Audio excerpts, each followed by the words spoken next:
Very warm welcome everyone.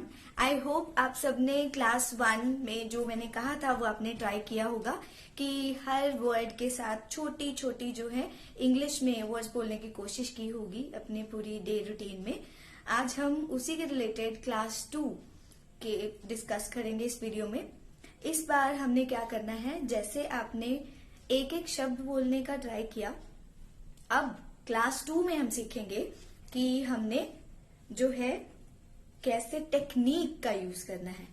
Technique क्यों चाहिए हमें? हम इंग्लिश कई बार हमें आती भी होती है, हम में से बहुत लोगों को पहले से बोलनी भी आती होगी, फिर भी वो नहीं बोल पाते। क्यों? क्योंकि वो बहुत ज्यादा जो है हेजिटेट करते हैं, they are reluctant to speak. उसका रीजन ये है कि उनको लगता है कहीं ना कहीं जो है वो अच्छी इंग्लिश नहीं बोलते। और वो अच्छी इंग्लिश क्यों नहीं बोलते? कुछ ना कुछ तो प्रॉब्लम होगी ना।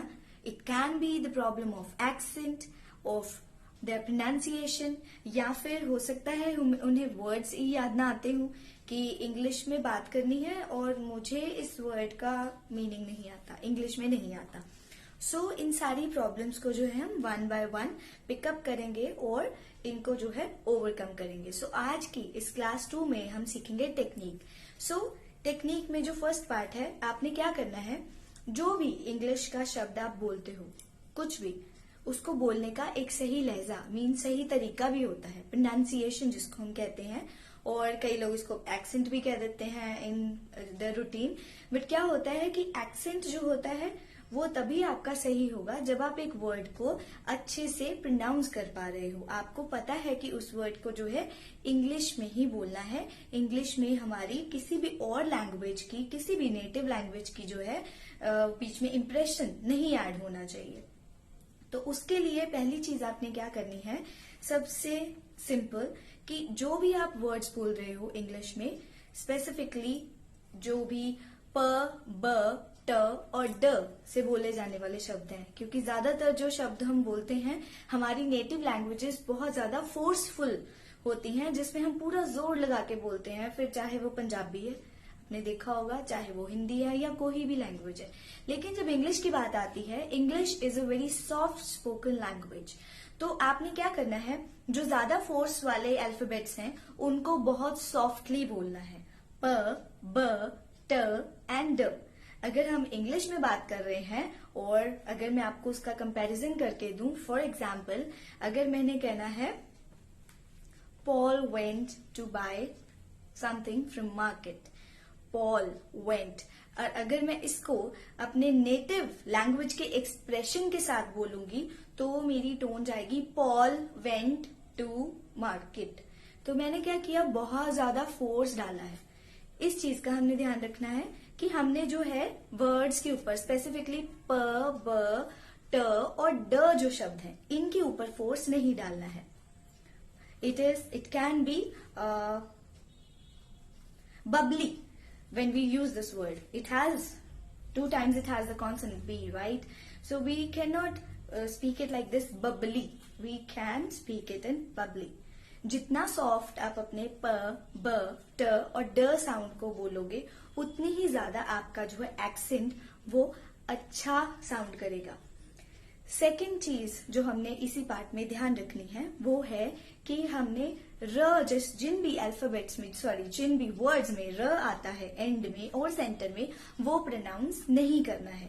मैं आपको ज्यादा ग्रामेटिकल या फोनेटिक डिटेल में नहीं लेके जा रही हूँ, क्योंकि कई बार जो है हाउसवाइफ्स ऑल्सो ट्राई टू स्पीक, या वो लोग जिनका बिल्कुल भी टीचिंग से या इंग्लिश बोलने से कोई लिंक नहीं है, फिर भी उनको इंग्लिश बोलना अच्छा लगता है। तो ये सब लोगों के लिए बस ये छोटी छोटी सी चीजें ध्यान में रखें, आपका जो प्रोनाउंसिएशन है, आपका जो एक्सेंट है, उसके बाद ठीक हो जाएगा। तो हमने क्या करना है, र जैसे हम प्रोनाउंस करते हैं, बहुत ही छोटा सा शब्द है वाटर, अगर हम इसको र के साथ बोलते हैं तो हमारी जो नेटिव भाषा या नेटिव लैंग्वेज होगी उसका इंप्रेशन बीच में आएगा ही आएगा। वाटर पंजाबी टोन में, वाटर, कई लोग पूरा सही बोलने की कोशिश करते हैं फिर भी वाटर, कंप्यूटर, तो इस तरीके से बोलते हैं। हमने इसको ऐसे नहीं बोलना। र अगर हम उड़ा दें तो हम कैसे बोलेंगे, water, computer, right, river, water, computer, river. हमने जो है एंड में और सेंटर में जहां पे भी र आता है वो नहीं बोलना। तो ये था आपका दूसरा पार्ट इसी टेक्निक का। अब है दूसरी टेक्निक जो हमने अपनी प्रोनाउंसिएशन ठीक करने के लिए यूज करनी है।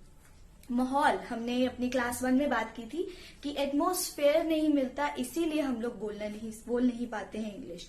और उस एटमॉस्फेयर को क्रिएट करने के लिए हम दूसरों के साथ जबरदस्ती भी नहीं कर सकते, अपनी फैमिली के साथ भी नहीं, क्योंकि आजकल सभी बिजी हैं। तो आप क्या कर सकते हो, खुद के लिए 10 या 15 मिनट निकालो, कोई भी इंग्लिश लिखी हुई चीज, it can be a newspaper अगर आपके पास अवेलेबल है तो, नहीं तो आजकल स्मार्टफोन्स हैं, स्मार्टफोन्स में जो है आप कोई भी तरह का न्यूज़पेपर, मैगजीन, कोई भी बुक जो है खोल के पढ़ सकते हो। तो सिर्फ और सिर्फ छोटा सा उसका एक पैसेज पढ़ना है। आई वुड सजेस्ट फर्स्ट जब आप स्टार्ट करो तो कोई भी पिक्चर वाली न्यूज पढ़ो जिसके साथ में कोई पिक्चर दी हो। अगर आपके घर में बच्चे हैं, स्टोरी बुक्स होंगी, स्कूल बुक्स होंगी, उनमें से कोई भी छोटी सी स्टोरी बुक निकालिए, स्टोरी पढ़िए उसमें से जिसमें पिक्चर्स हैं। इससे क्या है, आपको कॉम्प्रिहेंशन भी होगा, आपको समझ भी आएगा आप क्या बोल रहे हो, और साथ ही साथ जो है आपको बोलने का तरीका आएगा।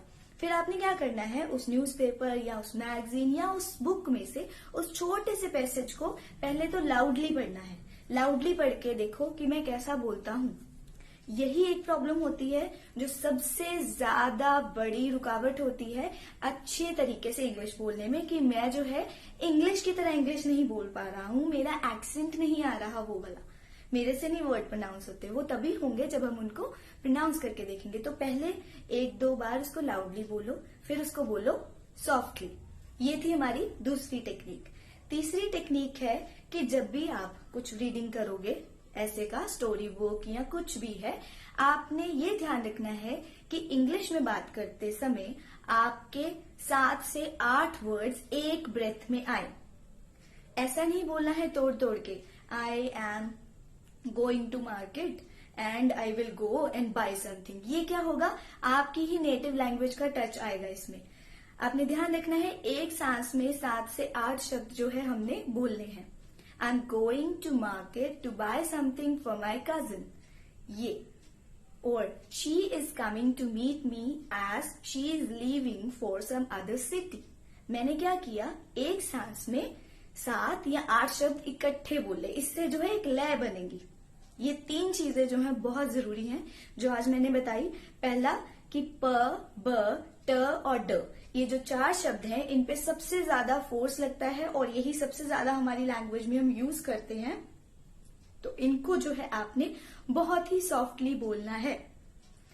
प्रिपेयर द फूड फॉर मी, आपने ये नहीं बोलना prepare the food for me, it's prepare, पीछे वाला र हमने नहीं बोला, प को भी सॉफ्टली बोला, द फूड, ड को सॉफ्टली बोला, ड को जोर लगा के बोलने की जरूरत नहीं है।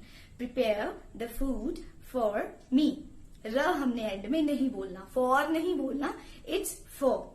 सो इससे क्या होगा, हमारी जो है खुद को भी हमें बोलते हुए बहुत अच्छा लगेगा और धीरे धीरे हमारी प्रोनाउंसिएशन ठीक हो जाएगी। तो ये थी पहला पार्ट। दूसरा पार्ट था हमारा, दूसरी टेक्निक थी कि हमने जो है कुछ भी रीडिंग मटेरियल थोड़ा सा रोज पढ़ने की कोशिश करनी है फॉर 1 वीक। अगर हम ये करेंगे तो आपकी जो है वोकल कॉर्ड्स वो यूज टू हो जाएंगी एक न्यू लैंग्वेज के लिए और आप वो वर्ड्स को अच्छे से प्रोनाउंस करते जाओगे। तीसरा कि हमने जो है प्रॉपर सीक्वेंस में 7 to 8 वर्ड्स एक ब्रेथ में बोलने हैं। इससे जो है हमारा लय बनेगी और हमें जो है इंग्लिश बोलने में धीरे धीरे आदत पड़ेगी कि हमारी नेटिव लैंग्वेज में हम ब्रीदिंग करते हैं।